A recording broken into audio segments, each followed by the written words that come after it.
One night stand with Mafia King. The Velvet Room. The bass pulsed through Elena's chest like a second heartbeat as she followed her friends through the crowd. Crimson Velvet wasn't the kind of club college students usually got into. The cover charge alone was more than her weekly grocery budget, but Maya had connections, and tonight they were celebrating the end of finals. This place is insane. Her roommate Jess shouted over the music, gesturing at the crystal chandeliers that somehow looked perfectly at home above the dance floor's strobing lights. Elena nodded, trying to calm the nervous flutter in her stomach. At 21, she'd been to clubs before, but never anywhere like this. The other patrons looked expensive, designer clothes, confident postures, the kind of people who belonged in a world she only saw in movies. Relax, Maya laughed, pressing a cosmopolitan into her hand. You look terrified. Live a little. Elena took a sip, then another. The alcohol burned pleasantly, loosening the knot of anxiety in her chest. Maybe Maya was right. Maybe tonight she could be someone different, someone bold, someone who didn't spend every Friday night studying in the library. By her third drink, the music didn't seem so loud. The crowd felt welcoming instead of intimidating. When her friends pulled her onto the dance floor, she went willingly, letting the rhythm move through her. That's when she saw him. He stood in the VIP section above the main floor, separated from the chaos by velvet ropes and watchful men in dark suits. But he wasn't watching the club. He was watching her. Their eyes met across the distance, and Elena felt something electric shoot through her. He was older, mid-30s, maybe, with dark hair swept back from a face that could have been carved from marble. Sharp jaw, intense eyes, and an expression of such focused interest that she felt pinned in place. She should have looked away. Should have turned back to her friends. Instead, she held his gaze. A slow smile curved his lips, predatory and knowing. He raised his glass to her, a small gesture, an acknowledgement. Then he leaned over and said something to one of the suited men beside him. Who is that? Elena asked, finally tearing her eyes away. Maya followed her gaze and went pale. Oh shit. That's Dante Moretti. The name meant nothing to Elena, but Maya's reaction spoke volumes. He owns this place, Maya continued, lowering her voice despite the pounding music. And like, half the city. My cousin says he's connected, like, connected. We should probably. But one of the suited men was already approaching, cutting through the crowd with ease. Miss, he said politely, though his expression was unreadable. Mr. Moretti requests your company. Elena's heart hammered. I don't, I'm with my friends. It's not really a request, Maya whispered urgently. Go. Be polite. Don't piss him off. The fear in her friend's voice should have sent Elena running. Instead, she felt that reckless warmth from the alcohol, the same impulse that had made her come here tonight instead of staying home with a book. Okay, she heard herself say. The bodyguard led her through the crowd, past the velvet ropes, up the stairs to where reality seemed to shift. The VIP section was quieter, more intimate. Low leather couches, ambient lighting, and a view of the entire club below. Dante Moretti stood as she approached. Up close, he was even more striking, and more dangerous. There was something in his eyes, a darkness that should have terrified her. Thank you, Marcus, he said, dismissing the bodyguard with a subtle gesture. His voice was deep, cultured, with the barest hint of an accent. And you are Elena. Her voice came out steadier than she felt. Elena Vasquez. Elena. He said her name like he was tasting it. Would you like to sit, Elena? It wasn't really a question, but it wasn't quite a command either. She sat on the leather couch, hyper-aware of the space between them when he settled beside her, close enough that she could smell his cologne, expensive and subtle. Your friends seem concerned about you, he observed, glancing down at the dance floor where Maya and Jess were very obviously watching. They think you're dangerous. His smile was sharp. I am dangerous. Elena should have been afraid. Every logical part of her brain screamed that she should make an excuse and leave.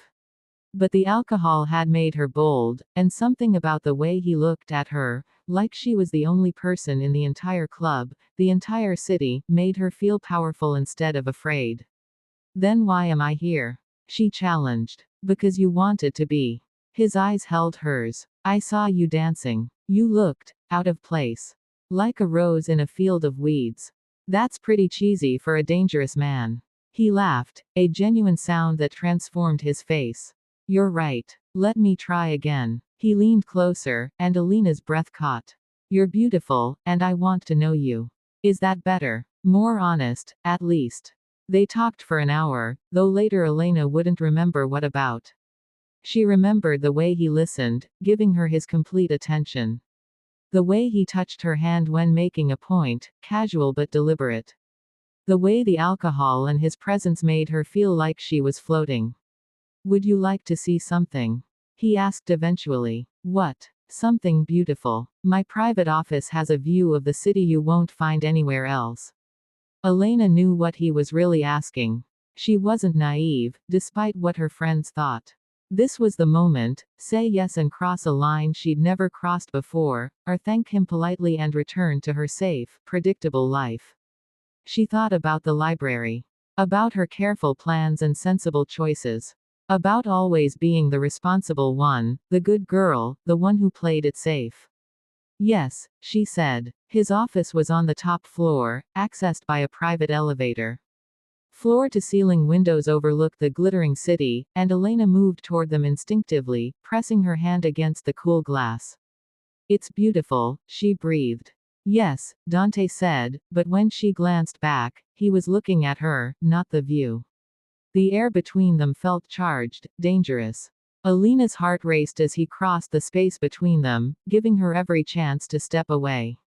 She didn't. His kiss was nothing like the fumbling attempts she'd experienced with boys her own age.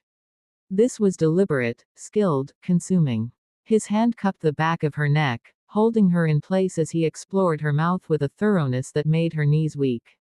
Tell me to stop, he murmured against her lips. Tell me this isn't what you want. Don't stop, she whispered back. And he didn't. He started touching her every inch of body. She is trembling under his touch. He entered his one finger inside her to prepare her for his big size. She gasped, she moaned. Ah, he was feeling himself getting harder and harder by hearing her moaning. Say it baby, say my name loud, fuck yes, say it loud, I want to hear it again and again. After that he make his movement fast, she come undone on his fingers.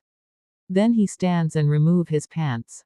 Now it's my turn to get pleasure and to show you how much I want you. He positioned himself and enter slowly. She gasped.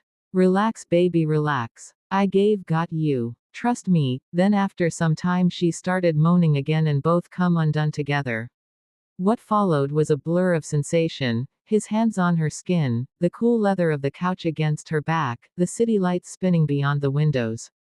He was patient, but demanding, teaching her things she'd never known about her own body. She gave herself over to it completely, to him, to this moment that felt stolen from someone else's life. Afterward, as she lay in his arms watching the city lights, reality began to creep back in. I should go, she said quietly. My friends will be worried. Dante's arm tightened around her waist. Stay. I can't. I have class tomorrow, and Elena. The way he said her name made her look up. His expression was intense, almost fierce. Give me your number. I don't think that's a good idea. I don't care if it's a good idea. Give it to me. There was that danger again, the reminder of who and what he was. But instead of fear, Elena felt a thrill run through her. She gave him her number. Elena's phone rang at 6 a.m. She groaned, fumbling for it without opening her eyes, assuming it was her alarm. But the sound was wrong, an actual call, not her alarm tone. Hello, she mumbled. Did I wake you? Dante's voice was warm, amused. Elena sat bolt upright, suddenly very awake. It's 6 in the morning. I wanted to hear your voice. She should have been annoyed. Instead, she felt that same dangerous flutter in her chest. You just heard it 10 hours ago. 10 hours and 42 minutes. Too long. Despite herself, Elena smiled. You're insane. Yes. No shame, no denial. Have dinner with me tonight. I have plans. Cancel them. I can't just. Please. The simple word, spoken softly, made her hesitate. There was something almost vulnerable in it, at odds with his commanding presence. Fine, she sighed. But somewhere normal. Not another club. I'll pick you up at 7. Text me your address. He hung up before she could protest. Over the next week, Dante called her every morning.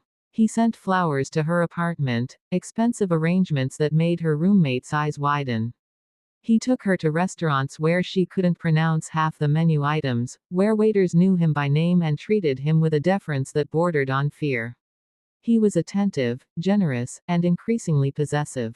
Who's that? He asked during their 5th dinner, his voice casual but his eyes sharp, watching a guy from her statistics class wave at her across the restaurant. Just someone from class. He looks at you like he wants something. Dante, he has a girlfriend. That's not what I asked. The intensity in his gaze should have been a red flag.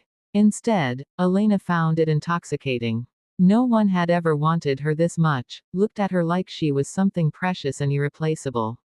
But there were other signs she couldn't ignore. The way people stepped aside when he walked past.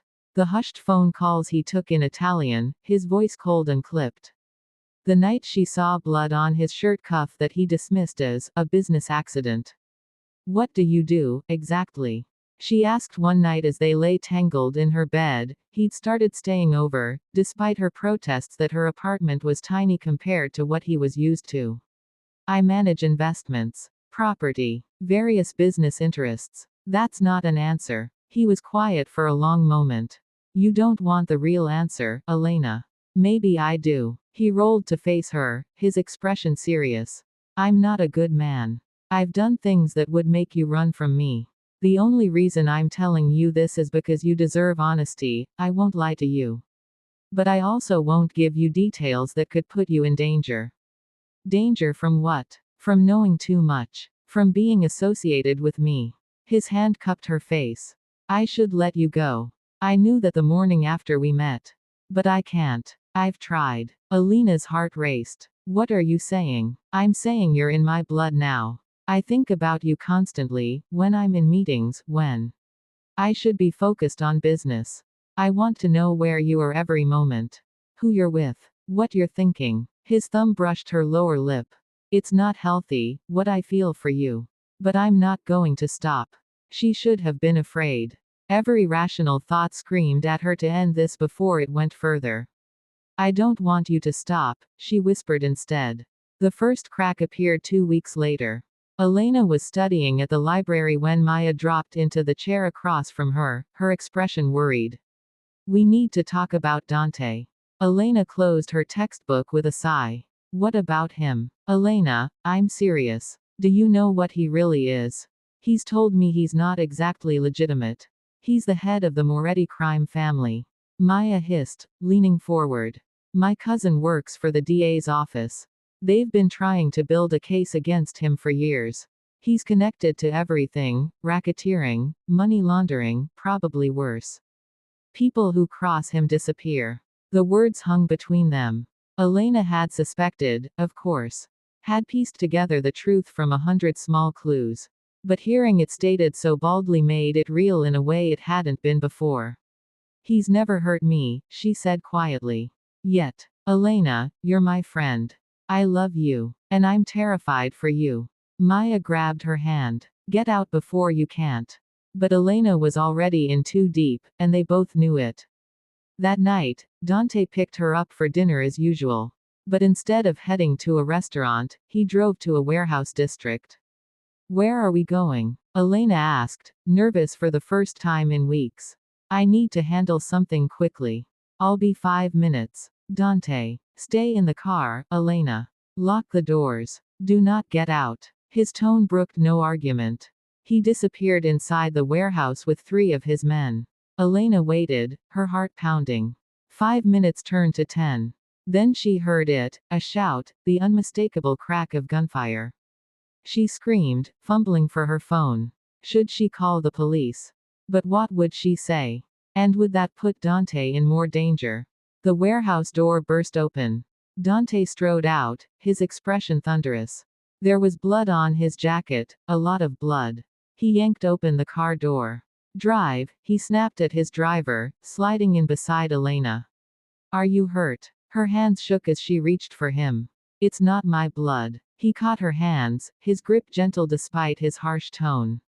I told you to stay in the car. Why didn't you lock the doors?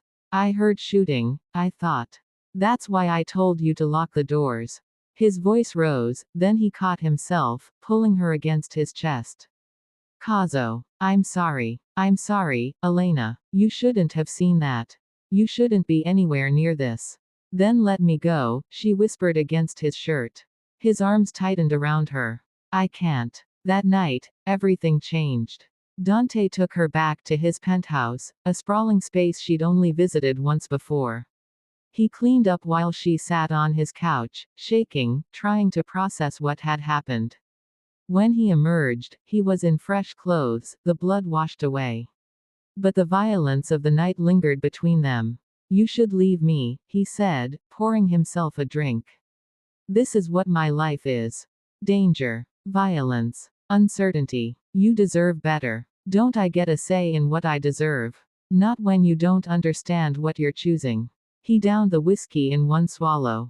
I've killed people, Elena. Not tonight, tonight was just sending a message. But I've done it. I'll probably do it again. That's who I am. Elena stood, crossing to him. Her legs felt unsteady, but her voice was clear. I'm not naive. I knew what you were. Maybe not the specifics, but I knew. And I stayed anyway. Why? The question was almost anguished. Why would you do that? Because when I'm with you, I feel alive. She placed her hand over his heart. Because you look at me like I'm the most important thing in your world. Because you make me brave enough to be reckless. Because She stopped, but the unspoken words hung in the air. Because I love you. Dante's hand covered hers. Elena. My Elena. He pulled her close, his voice rough. You're everything good in my dark world. The only pure thing I've ever touched. I don't deserve you, but I'll kill anyone who tries to take you from me. That's not healthy, she said, but she was smiling despite the tears on her cheeks. I know. I don't care. He kissed her, deep and desperate. Tell me you'll stay. Tell me you're mine. I'm yours, she whispered. God help me, I'm yours. 6 months later, Elena stood in front of her bathroom mirror, staring at the pregnancy test in her trembling hand. Positive. Terror and joy warred in her chest. She was 22, still in college, in love with a man who lived in a world of violence and shadows. This wasn't the plan. This wasn't how her life was supposed to go. But when she thought about leaving, about raising a child alone, about cutting Dante out of her life, she couldn't do it. She found him in his office, reviewing documents that probably detailed things she was better off not knowing. He looked up when she entered, and his expression immediately shifted to concern. What's wrong? Elena crossed to his desk, setting the test down in front of him. For a long moment, Dante stared at it. Then he looked up at her, and she saw something she'd never seen in his eyes before, fear.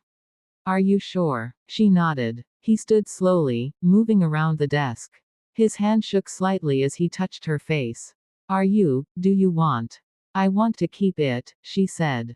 I want this. With you. Even though it's crazy and probably a terrible idea and my mother is going to have a heart attack. A smile broke across his face, genuine, unguarded, beautiful. I love you, he said. I've loved you since that first night, watching you dance. I've never said it because I was afraid you'd realize what a monster I am and leave. But I love you more than I thought I was capable of loving anything. I love you too, Elena whispered. Even though you're impossible and possessive and dangerous. Especially because I'm dangerous, he corrected, and kissed her. Later, as they lay in bed, Dante's hand splayed protectively over her still flat stomach, Elena thought about how her life had transformed. About the innocent girl who'd walked into a club 6 months ago, looking for one night of adventure. She'd found so much more, danger and passion and love that consumed everything in its path. I'll keep you both safe, Dante murmured in the darkness. No matter what it costs. You're mine, and I protect what's mine. Elena didn't answer. She just pressed closer, letting herself believe in this impossible thing they'd built. Outside, the city glittered with promise and peril. Inside, wrapped in Dante's arms, Elena finally felt like she'd found where she belonged, even if it was in the most unlikely place imaginable. In the heart of darkness, she'd found her light. And in the arms of a dangerous man, she'd found home. The end.